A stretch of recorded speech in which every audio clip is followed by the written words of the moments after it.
घोड़ा है, ऊंट है, ये है, वो है। अरे कहना मसीह मेरे अंदर रहता है।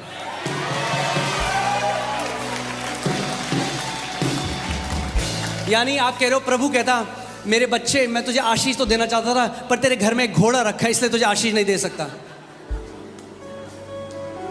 ये जो शिक्षाएं है ना, इसने रॉब कर लिया मसीहों को।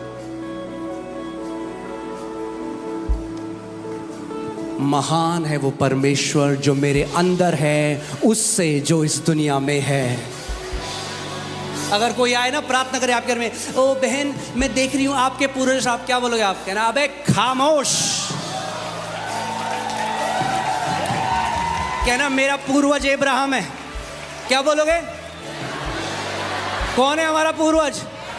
अब्राहम है मेरा पूर्वज, मेरा परदादा, उसकी आशीष आ रही है मेरे ऊपर आज।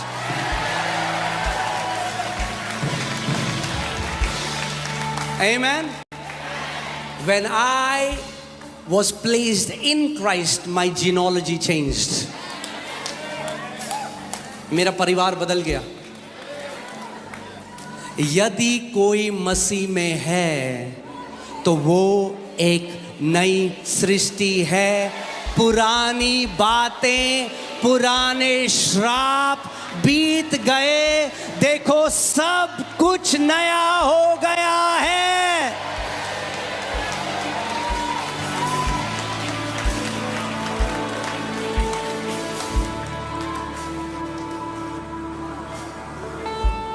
हमारे घर में कोई आए, वो वॉशरूम में गए होंगे, कह रहे आपने घोड़ा रखा है? घोड़ा वॉशरूम?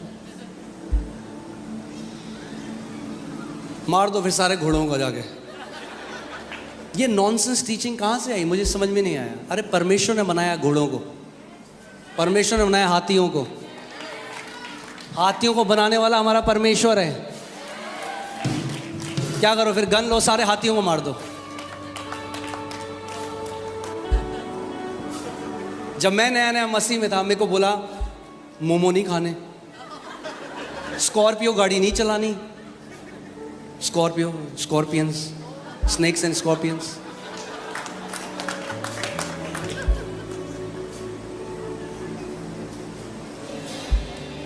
ये जब भ्रष्ट कर देता है शैतान, तो आप अपनी मिरास में नहीं चल पाते। The Bible says righteous are bold as lions. जो शिक्षा आपके अंदर डर लेकर आती है वो परमेश्वर की ओर से नहीं है। सुन रहे हैं आप मैंने क्या कहा? जब आप सही शिक्षा सुनेंगे, वो आपको हियाव देगा और आपको बताएगा आप मसीह में कौन हो। अब मुझे ये 24 घंटे बोला है, ओ प्रभु मेरे दादा ने जो पाप किया वो क्षमा कर। अरे I will not confess the sins of my forefathers, I will confess the word of God. मैं अब वचन की घोषणा करूंगा, मैं उन प्रतिज्ञाओं की घोषणा करूंगा जो यीशु मसीह ने मेरे लिए किया है।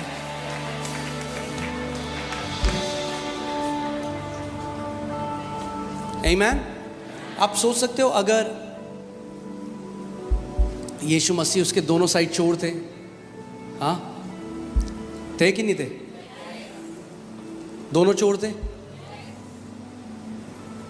और एक ने उस पर विश्वास नहीं किया और एक ने विश्वास किया। क्या कहा उसने? प्रभु आज जब तू अपने राज्य में जाए तो मुझे स्मरण रखना। बस यीशु ने कहा आज रात तू मेरे साथ स्वर्ग में होगा। अब हम अगर हम होते वहां पे, कुछ रिलीजियस ईसाई होते, कहते प्रभु क्या कह रहे हो? अरे बपतिस्मा नहीं लिया इसने, पीढ़ी दर पीढ़ी के श्राप तो अभी इसने कन्फेस ही नहीं किया इसने कोई पाप। अगर हम होते तो यीशु में, अच्छा पहले सारे पाप कन्फेस करो। Hear this. We are not saved by confessing the sins.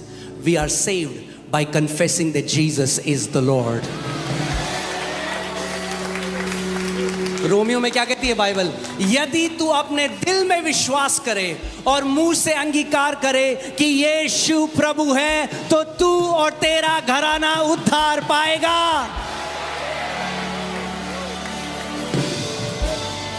अपने पड़ोसी को बोलो कन्फेस द राइट थिंग, बोलो कन्फेस द ट्रूथ।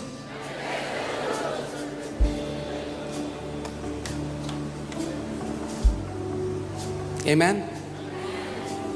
प्रभु का महान धन्यवाद हो कि यीशु मसीह उतना ज़्यादा धर्मी नहीं है कितने जितने ईसाई हैं।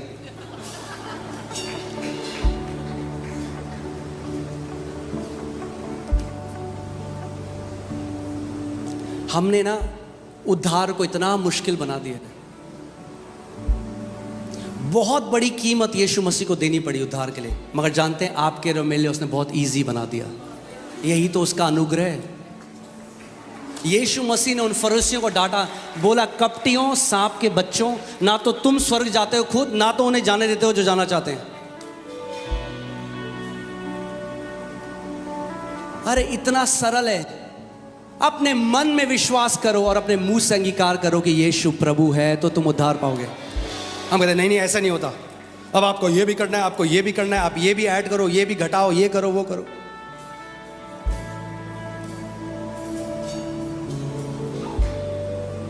वो जेलर, जब पौलुस और सिलास आराधना कर रहे थे, जेल के फाटक खुल गए और जेलर आया और उसने कहा, sir what must I do to get saved, मैं क्या करूं कि उद्धार पाऊं। यीशु ने कहा, पौलुस ने कहा, अच्छा पहले सारे श्राप तोड़ो।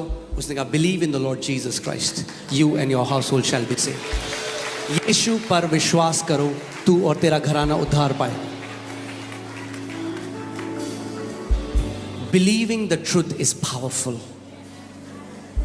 सत्य पर विश्वास करना एक्सट्रीम पावर को रिलीज करता है।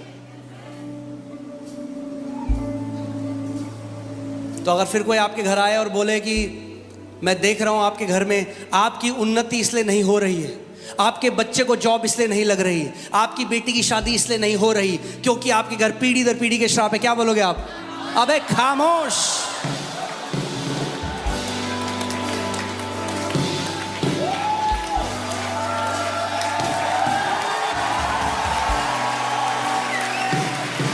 बोलो, मसीह में मैं आशीषित हूं, हर एक आत्मिक आशीष से। अब कोई बोलेगा, फिर पास्टर जी हमारे साथ ऐसा क्यों हो रहा है? इसलिए हो रहा है क्योंकि इतने साल से आप मान रहे हो कि आप पीढ़ी दर पीढ़ी श्राप के अंदर अधीन हो। आज से मानना शुरू करो कि आप आशीष के अधीन हो, तो वही होगा। आज से मानो, दिल से मानो, मुंह से इसकी घोषणा करो। जब सुबह उठो बोलो, I am blessed with every spiritual blessing in the heavenly places in Christ Jesus. गरीबी आप जानते हो एक श्राप है? कितने लोग जानते हैं गरीबी एक श्राप है? अगर गरीबी एक श्राप है, then you are redeemed from poverty. आप गरीबी से छुड़ाए गए हो। आप जानते हैं बीमारी एक श्राप है?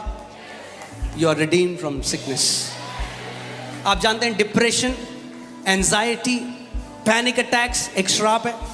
You are redeemed from that. You are redeemed from every work of the enemy.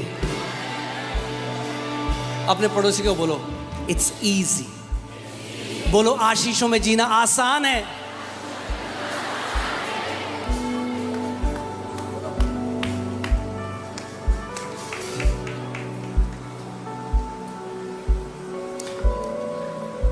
अगर आपको मेरी बात पर विश्वास नहीं, आज खुद देख लेना, जहाँ पे पीढ़ी दर पीढ़ी श्रापों को तोड़ने की कॉन्फ्रेंस होती है, वहाँ जाओ, वही लोग दिखेंगे अगली बार भी, फिर अगली बार वही लोग दिखेंगे। बोला, क्या हुआ भाई, ये क्या है?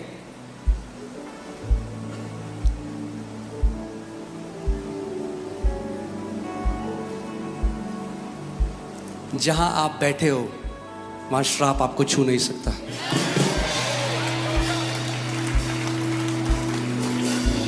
एक बारी क्या हुआ, हम लोग जब हमारा छोटा हाउस चर्च था, और अचानक से मेरे को ऐसा लगने लगा कि जैसे कोई मेरी गर्दन दबा रहा है। कोई भी नहीं था। अचानक से I started to feel this heaviness, और मेरे को जैसे किसी ने बोला कि एक प्रिंसिपैलिटी तुझे अटैक कर रही है। उसी क्षण पवित्र आत्मा ने मेरे अंदर से वो स्क्रिप्चर आया। मैंने कहा, I am seated far above every principality, और एक सेकंड के अंदर इट जस्ट वेंट अवे। आमेन।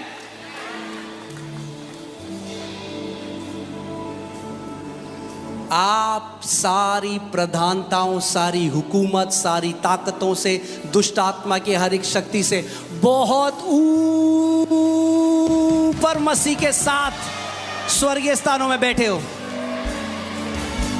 से I am uncursable. What does that mean? पड़ोसी को बोलो, व्हाट डज दैट मीन? मैं अनकर्सेबल हूं, इसका मतलब क्या है? इसका मतलब anybody who tries to curse me, it will rebound. मतलब anybody who tries to curse me, it will rebound. पवित्र आत्मा का ऑयल लगा है।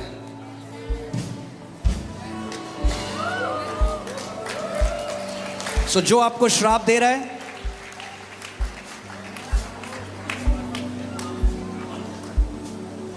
प्रभु दया करे उन पे।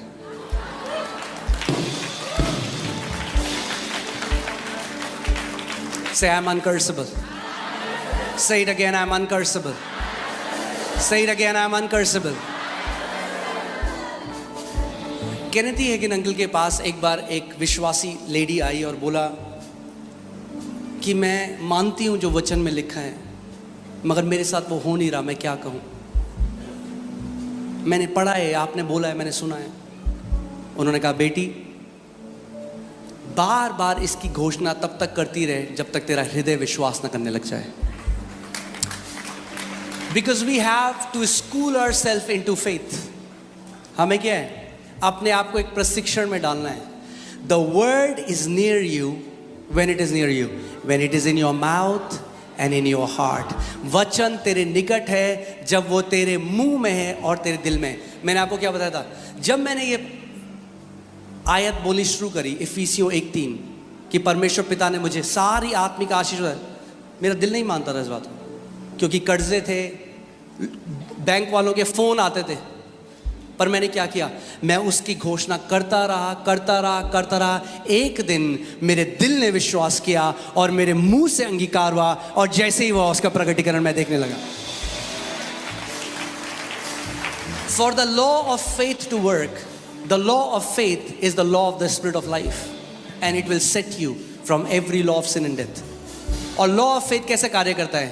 You believe in your heart, आप अपने दिल से विश्वास करो और अपने जब भी आप कोई आयत पढ़ते हो, मैं मसीह में आशीष हूं, ऐसा मैं मसीह में, हाँ ठीक है। अगर आप विश्वास करते हो कि आप मसीह में आशीष हो, फिर आपको कोई भी ये सब बोलेगा ना कि आपके घर के अंदर कुछ गड़ा हुआ है जिसकी वजह से आपकी शादी नहीं हो रही, क्या बोलोगे?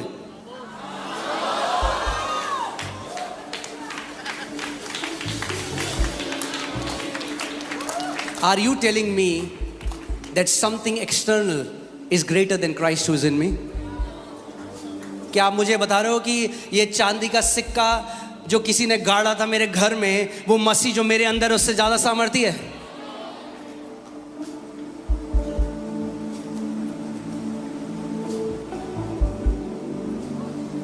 पौड़ी में 2 बहनें हैं हमारे घर में, जो पंडित आते थे, विनोद पंडित, उनके भाई की बेटी और एक और उसकी दोस्त। वो मंदिर के अंदर रहती है। कहाँ रहती है? मंदिर के अंदर। और विश्वासी हैं, और बाहर जाती हैं, वचन प्रचार करती हैं, दुष्ट आत्माएं निकालती हैं, सुसमाचार बताती हैं, और वापस घर आती हैं और मंदिर के अंदर सोती हैं।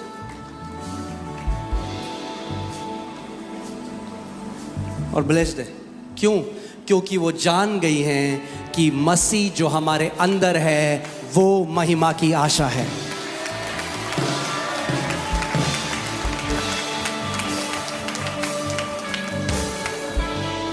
आपने ये टीचिंग जो हमने सुनी है, okay, can I speak today? अब बोल रहा हूं तो बोल ही लेता हूं पूरी रीति से। आपने कभी यीशु मसीह को देखा? कोई आया कोड़ी उसके पास, बोला तू इसलिए कोड में ये जो काला धागा तूने पहना है ना, did you ever see Jesus doing this? तेरे घर में ना मूर्ति है गड़ी हुई, उसकी वजह से तुझे चंगाई नहीं मिल रही। ही हील्ड देम देयर। और यीशु ने कहा, जैसे पिता ने मुझे भेजा है मैं तुम्हें भेज रहा हूं, जाओ।